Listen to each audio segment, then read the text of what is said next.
رسول اللہ الصلاۃ والسلام علیک یا حبیب اللہ الصلاۃ والسلام علیک یا نبی اللہ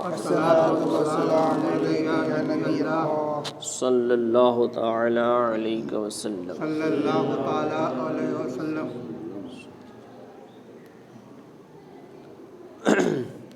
سورہ بقرہ کی 96 آیت بیان ہو چکی ہے، 97 آیت سے آج گفتگو ہے۔ بسم اللہ الرحمن الرحیم۔ قل من کان عدوا لجبریل فإنہ نزلہ علی قلبک بإذن اللہ مصدقا لما بین یدیہ وہدی وبشری للمؤمنین۔ من کان عدوا للہ وملائکتہ ورسلہ وجبریل ومیکال فإن اللہ عدو للکافرین۔ وَلَقَدْ أَنزَلْنَا إِلَيْكَ آيَاتٍ بَيِّنَاتٍ وَمَا يَكْفُرُ بِهَا إِلَّا الْفَاسِقُونَ۔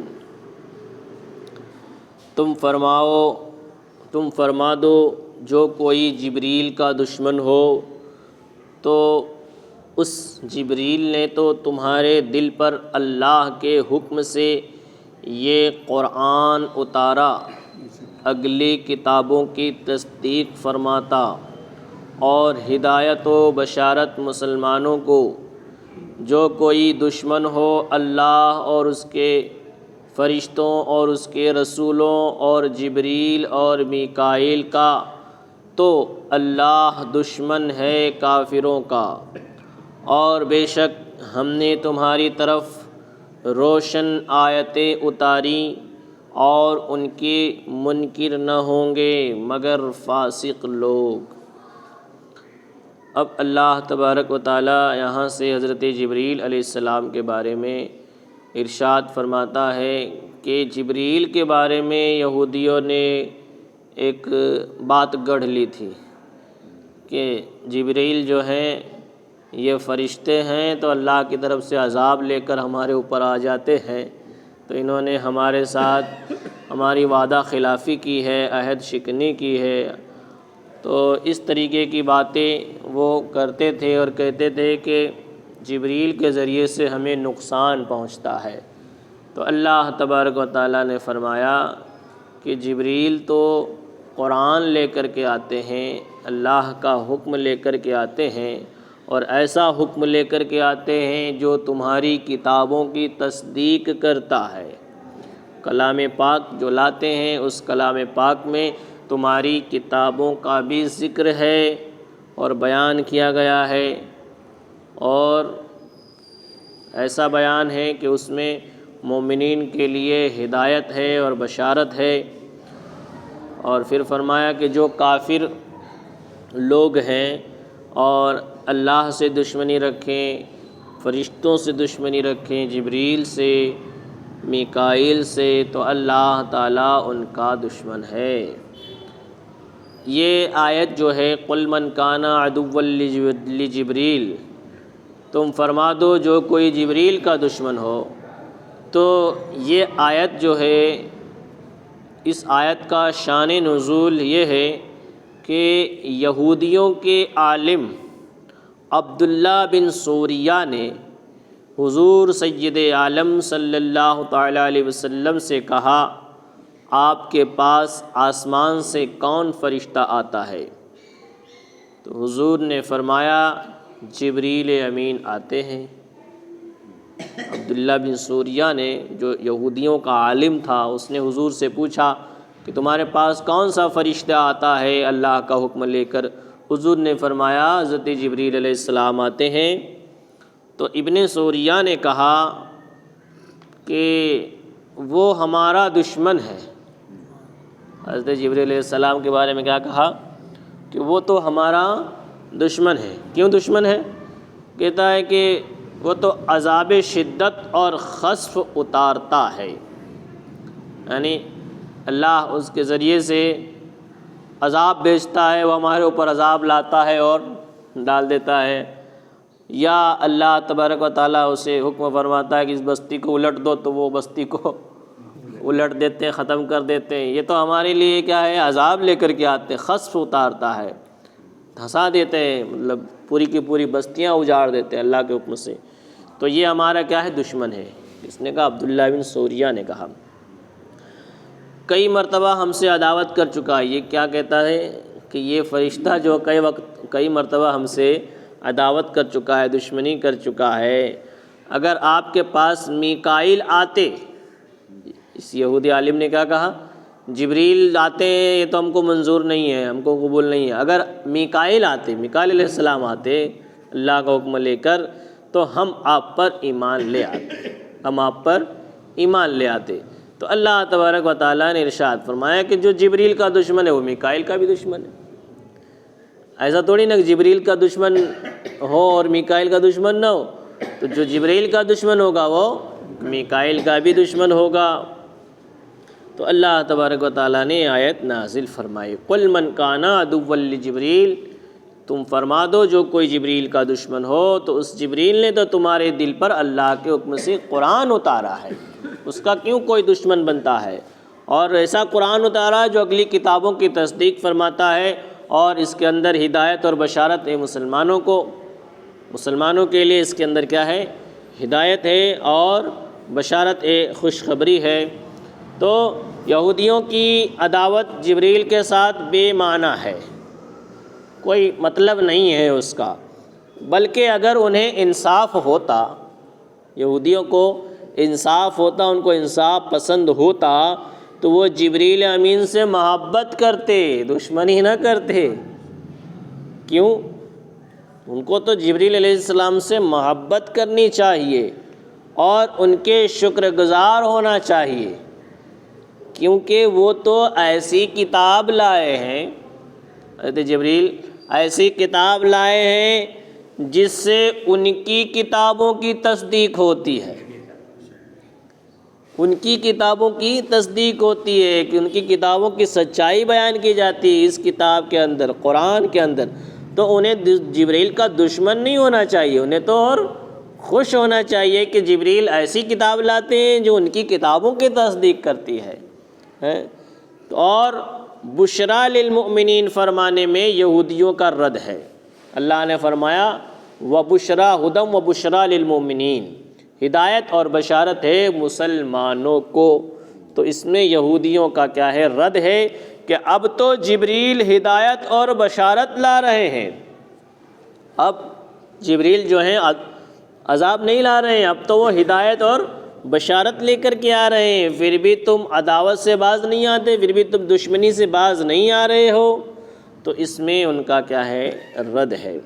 اور پھر فرمایا کہ جو کوئی دشمن ہو اللہ اور اس کے فرشتوں اور اس کے رسولوں اور جبریل اور میکائیل کا، تو اللہ دشمن ہے کافروں کا، تو اللہ کافروں کا دشمن ہے۔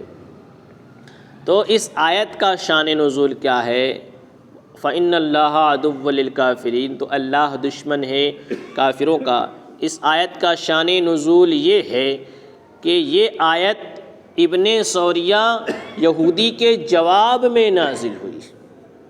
یہ آیت جو ہے ابن سوریہ یہودی جو تھا اس کے جواب میں نازل ہوئی، جس نے حضور سید عالم صلی اللہ تعالیٰ علیہ وسلم سے کہا تھا کہ اے محمد، آپ ہمارے پاس کوئی ایسی چیز نہ لائے جسے ہم پہچانتے، اور نہ آپ پر کوئی واضح آیت نازل ہوئی جس کا ہم اتباع کرتے۔ اس نے کیا کہا ہمارے پاس کوئی ایسی چیز نہیں لے کے آئے جس کو ہم پہچانتے، جس کو ہم پہچانتے، یا کوئی ایسی واضح دلیل نہیں لائے، کہ کوئی ایسی نشانی نہیں لائے کہ جس کو دیکھ کر کے ہم آپ کی اتباع کریں۔ تو اللہ تعالیٰ نے فرمایا کہ یہ تو سب ان کی باتیں ہیں، جو اللہ کا دشمن ہو، فرشتوں کا دشمن ہو، رسولوں کا دشمن ہو، تو ایسوں کا کیا ہے، اللہ تعالیٰ دشمن ہے، اور ان کی باتیں کیا ہے، فضول ہے۔ اتنی ساری نشانیاں دیکھنے کے بعد بھی کہتے ہیں کہ کوئی نشانی لے کر کے نہیں آئے۔ ان کی تمہاری کتابوں میں تصدیق کی جاتی ہے، قرآن بتا رہا ہے، تمہارے نبی بتا کر کے گئے، پھر بھی تم نہیں مانتے، تو پھر تمہیں اور کون سے نشانی چاہیے؟ اور پھر فرما بے شک وَلَقَدْ أَنزَلْنَا إِلَيْكَ آيَاتٍ بَيِّنَاتٍ، اور بے شک ہم نے تمہاری طرف روشن آیتیں اتاری۔ اللہ تبارک و تعالیٰ نے روشن آیتیں اتاری۔ تو یہ آیت کیا ہے؟ اس کے بارے میں فرمایا کہ یہ آیت جو ہے وَلَقَدْ أَنزَلْنَا إِلَيْكَ آيَاتٍ بَيِّنَاتٍ، ہم نے روشن آیتیں اتاری۔ تو یہ روشن آیتیں جو ہے حضور کی نشانیاں ہیں۔ عبداللہ ابن سوریہ نے کہا تھا کہ کوئی نشانی لے کر کے نہیں آیا، تو اللہ نے فرمایا وَلَقَدْ أَنزَلْنَا إِلَيْكَ آيَاتٍ بَيِّنَاتٍ، ہم نے تو اے محبوب آپ پر روشن آیتیں اتاری ہیں، پھر بھی یہ لوگ ماننے کے لیے تیار نہیں ہیں۔ اور وَمَا يَكْفُرُ بِهَا إِلَّا الْفَاسِقُونَ، اور اس کے منکر نہ ہوں گے مگر فاسق لوگ، جو نافرمان لوگ ہیں وہی آپ کا انکار کریں گے، وہی قرآن کی آیتوں کا انکار کریں گے۔ ورنہ جو لوگ ایمان والے ہیں، جو چاہتے ہیں کہ ایمان ان کو مل جائے، تو وہ لوگ جو ہیں آپ کی نشانیوں کو، آپ کی باتوں کو دیکھ کر کے آپ کو مان لیں گے اور آپ کی پیروی کریں گے۔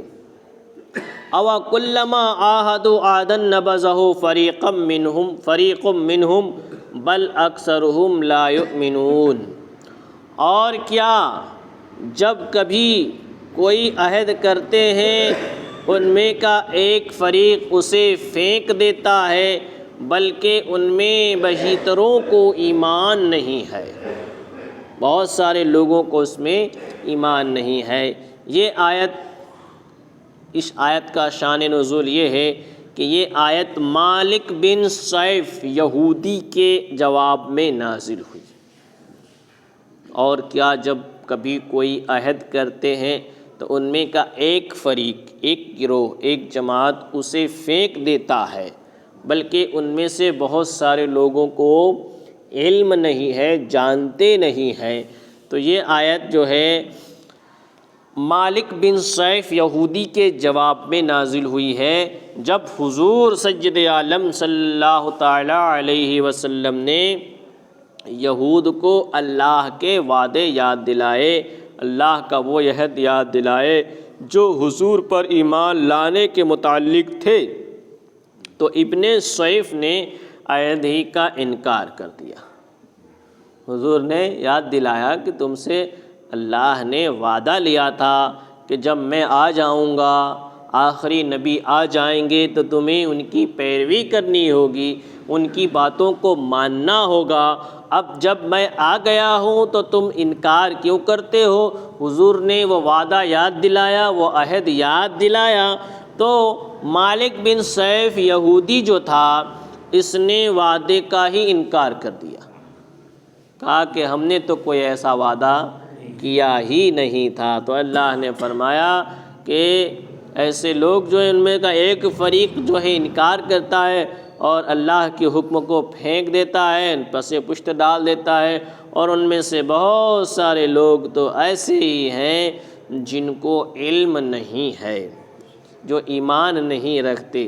وَلَمَّا جَاءَهُمْ رَسُولٌ مِّنْ عِندِ اللَّهِ مُصَدِّقٌ لِّمَا مَعَهُمْ نَبَذَ فَرِيقٌ مِّنَ الَّذِينَ أُوتُوا الْكِتَابَ كِتَابَ اللَّهِ وَرَاءَ ظُهُورِهِمْ كَأَنَّهُمْ لَا يَعْلَمُونَ، اور جب ان کے پاس تشریف لایا اللہ کے یہاں سے ایک رسول ان کی کتابوں کی تصدیق فرماتا، تو کتاب والوں سے ایک گروہ نے اللہ کی کتاب پیٹھ پیچھے پھینک دی، گویا وہ کچھ علم ہی نہیں رکھتے ہیں۔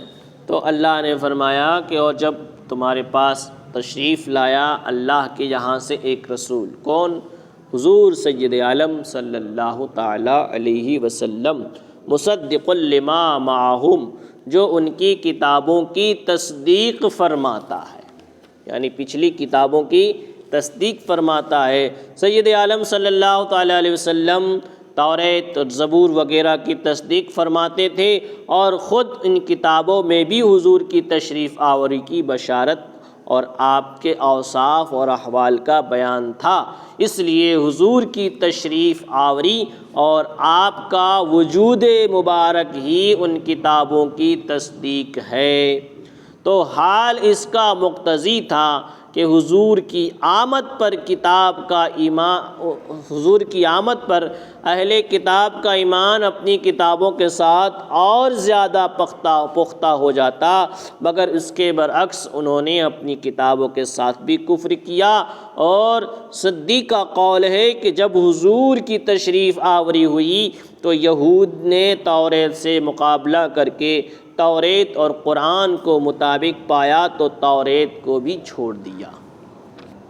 حضور صلی اللہ تعالیٰ علیہ وسلم کا تشریف لانا جو ہے یہ ان کے لیے اور بھی دلیل تھا۔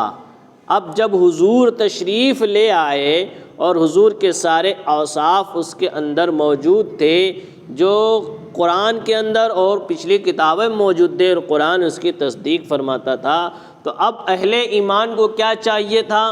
جو کتاب والے تھے، یعنی اہل کتاب جو تھے، یہودی تھے، ان کو کیا چاہیے تھا کہ ان کا ایمان اور پختہ ہو جاتا، مضبوط ہو جاتا کہ ہاں ہماری کتابوں میں جس نبی کا ذکر تھا وہ نبی تشریف لے آئے ہیں اور وہ دین جو لے کر کے آئے ہیں وہ بالکل حق ہے، تو ان کا ایمان اور بھی پختہ ہو جاتا۔ لیکن انہوں نے بالکل اس کا الٹا کیا اور ان کی باتوں کو نہیں مانا، یہاں تک کہ انہوں نے اپنی کتابوں کی باتوں کو بھی نہیں مانا۔ دونوں کتابوں کا مقابلہ کیا، کمپرومائز کیا، دیکھا کہ اس میں کیا لکھا ہے، قرآن میں کیا لکھا ہے، توریت میں کیا لکھا ہے، قرآن میں کیا لکھا ہے، توریت میں کیا لکھا ہے، تو دونوں میں سیم ٹو سیم بات لکھی ہوئی تھی، ایک جیسی ہی باتیں لکھی ہوئی تھی، جو حکم اس میں تھا وہی حکم اس کے اندر بھی تھا۔ تو انہوں نے کیا کیا، توریت ہی کو چھوڑ دیا، قرآن تو مانتے ہی نہیں تھے، جو مانتے تھے اسے بھی چھوڑ دیا۔ تو اللہ فرماتا ہے کہ اللہ کی کتاب پیٹھ پیچھے پھینک دی، اور گویا کہ وہ کچھ علم ہی نہیں رکھتے، یعنی اس کتاب کی طرف بے التفاتی کی ہے۔